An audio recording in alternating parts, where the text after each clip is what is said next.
Oh, yeah. Hey, Cork City, what a city. Tá sé go hálinn an seo. Hey, TG Carr, tá man seo, the Carr Corky.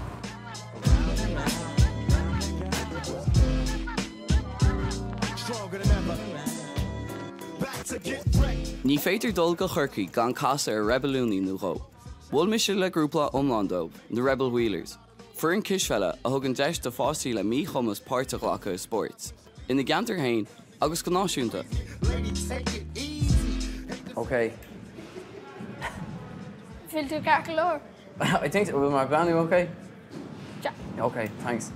Now, TJ, so to give me cisfeil Rebel Wheelers. Sure.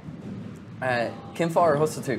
Hustig me mar bhí alán dus má cara a géirí a dhéanamh agus ceap me má den mise beag alán códa gom agus bhí me anna tóca leis cisfeil hana féin. Cosú leis an NBA agus gacard. I mean tú grannar NBA? Yeah. Céim fuair in the Charlotte? Na Golden State Warriors. Small ups in New York Knicks.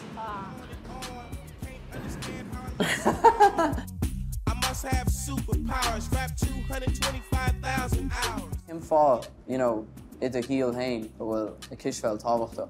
Tá cisfeil anyway, tá sé an sport a dhéanaan a lán daoine atá caitheartha cosúla mise, tá má dhéanamh ó go raibh me seach bliana d'aois. Agus tá sé really, níl sé an tain sport ach tá sé an sport beidir tábhachtach ó daoine a caitheartha cosúla mise. The sport is sure? An sport is fearr riamh. Don't sweat the technique.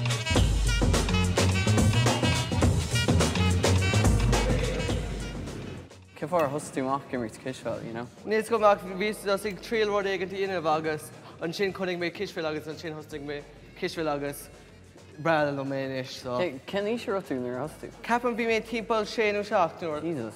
nuair thustig mé.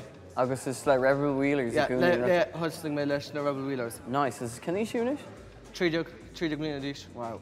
Tú ád níos na mission ar mission TJ. Come on, go. They trace is a scar they keep. It's when I speak, they freak and sweat the technique. Cool amach gur Rebel Wheelers sinna kind of fuair in the star in year. Was that sin fair? Tá. Yeah. Yeah, níl dar tréis coilún léir 3 bliain. Yeah. Agus bhfuil tú bródú las bheith Tá mé anna bródú le. You know, tá grúpa an mór míta. Tá. Céir de ceapan tusa sin, you know. Yeah, grúpa mór míltach tá sin níos fearr. Bhíon níos mó carda agus agus ruí bíon tú i caiint le daoine agus bíon sport agus. Yeah. Mar bíon tú i caiint le daoine ní sin ná tú agus ruí. Yeah, anyway, gur mína má that's up my all so. Quick shot of it. Perfect. Oh my god, it's good.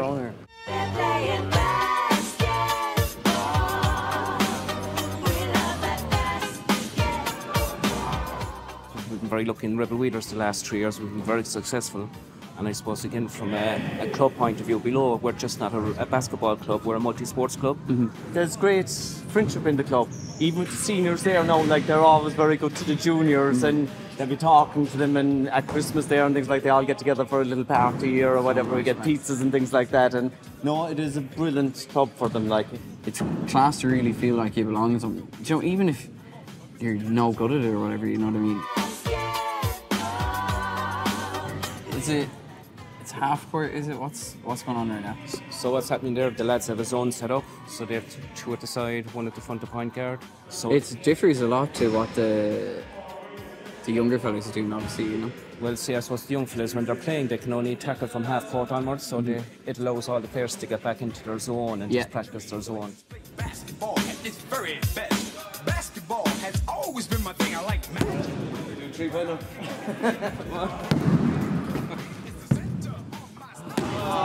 Oh, hustle to le Rebel Wheelers. You know, can differiocht in yarn the shashin, but it's rud more like because it's more like I can't sure of a bit I end because it's really obviously Ockley and hours like so we should air out rud end of like Taven Mort and Skull. It going into a mistake again with like Xbox the other day and like near the end of main run so it was come off. It carried the handy not their Xbox. Gockford, really. Lynn Wilkins are on the scene, and Ralph Simpson is Tá sport é féin, so it's beag, like Neil sé kind of like on a Callula is like on Cahiroha tape there, but obviously on Kishfell is more. But Neil on Kishfell Cahiroha Neil sé rud more. It's like unknown. So kind of a club like beag and then tá like Pobble show. Pobble Ian took a gut, like it's rud more. Cos we've always think foul one show, but it's ní spriúil because tá to ag Bolga agus tá to ag Yenna Brody Ella. Shock is ag CEO and agus Moon Tour of Ostercore agus really like. Tá club na Kishfella Cahir Ruha ar fud na tíide, achas síl Kirky tá ag bar na srahan náisiúnta faoi láid. Den cearú blian as a chéile. Hey, this is radio station WSKEE. We're taking calls on the wish line. How many donuts do you do like a deal? I wish I was a little bit taller. I wish I was a baller. Tá is cían céad clán baintach leis an club Rebel Wheelers. Duine dómh ná Adam Drummond. We're here with Irish basketball legend, Adam Drummond, one of Neptune's finest. Adam, for the people at home, introduce yourself.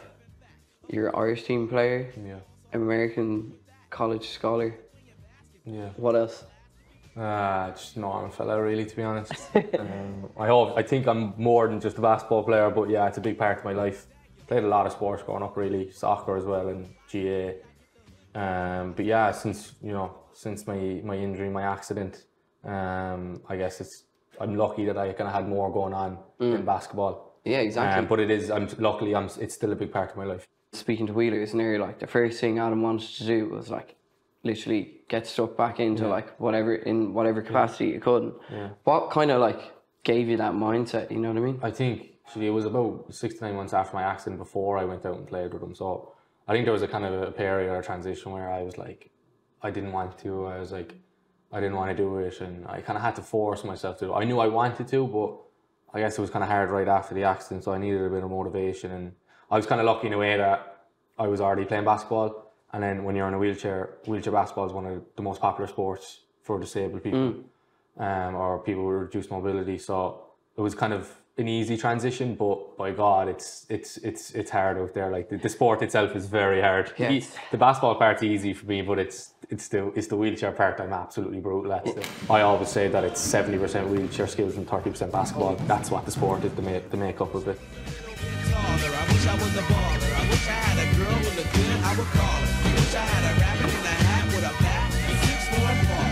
That's in Harbar, Kishfell.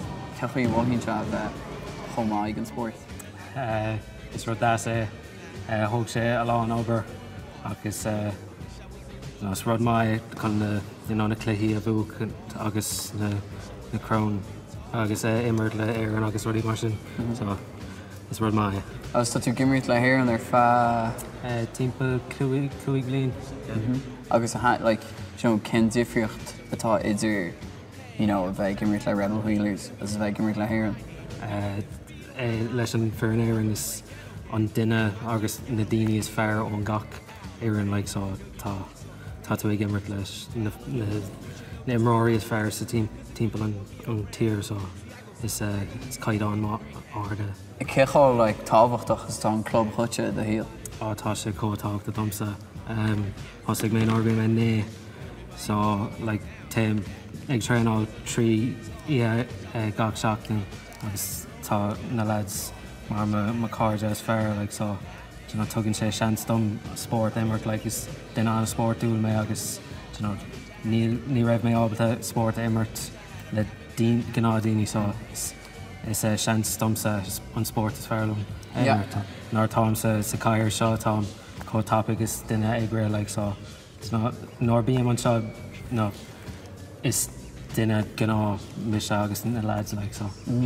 I think was a really similar job because tá sib sé gimricht le tá na lads a bhád níos óige gimricht líbse agus tá lads a bhád níos sinna náthas a gimricht le Tá tú ábalta eán rudaí a ála mas na daoine óga agus na daoine sin chumá eile.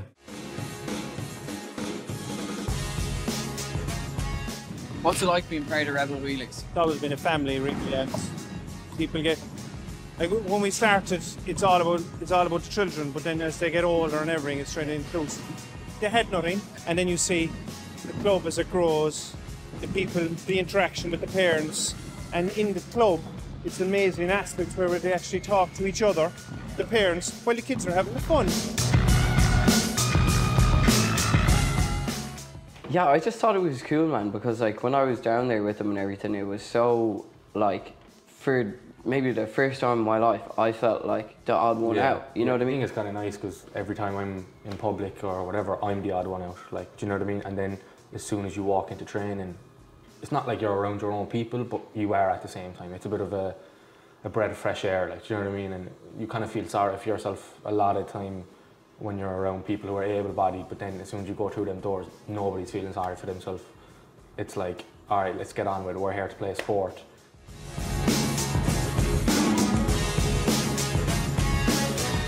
You know, a lot of parents wrap their kids up in cotton wool. We don't want them wrapped up in cotton wool. We want them to have fun. We want them to experience new things. The independence is what's most important, Matt. It's a life skill. You're giving them life skills. A lot of kids are doing more than just physio. And like you even see with the fingers and things like that, just getting them moving them all the day long, and it's just brilliant to get them all going. I'm going to start crying. It's nice to ask someone like a bit of advice or something, like how do you deal with this, and because they've been there before. Like there's fellas who were in wheelchairs 20 or 30 years, and like it's nice sometimes for them to just kind of tap you on the shoulder, like how's everything, how are you getting on with life, like, because it's nice to kind of hear it from someone who's been there and done it. And it really opened my eyes up to it when I was with the kids and stuff. I was like, the amount of time people have to put into this and whatever, and like, obviously it's not like you'd be like, all right, I'm not bothered anymore, but it's just as in like the amount of time they've put into the club and stuff like that. To be honest, there was no talk of anyone being in a wheelchair. It was just like, this is our genuine family, like, do you know what I mean? It's just people aren't doing it for themselves, like, you know, they help the able-bodied people who help out, like, they're genuinely not doing it for them to feel better or feel good, like, they're doing it for the good of the club and the people in the wheelchairs. Like, you go down there and it's a breath of fresh air, like, it's people are down there to escape, get exercise and compete, like, you know what I mean? Yeah, because they're also like, it's competitive, like, you know what I mean? I thought that it was like going to be throw around the basketball. No, like, I remember my first training session, like, there was fellas screaming at me, like, saying, come on, like, do this, do that, like, and I was kind of like, geez, I like that, like, do you know what I mean? All able-bodied basketball clubs in Ireland should be looking to connect with wheelchair basketball teams, because I think they deserve it. Second of all, they deserve the facilities just as much as an able-bodied team does. Is é cardis agus cóúidir buncloch ran na fórne seo. Tríd an nas láidir a taig na buil, tá fuir an croí acu a tá mar cúis inspirada dún na lei, na rebelúnithe a bú.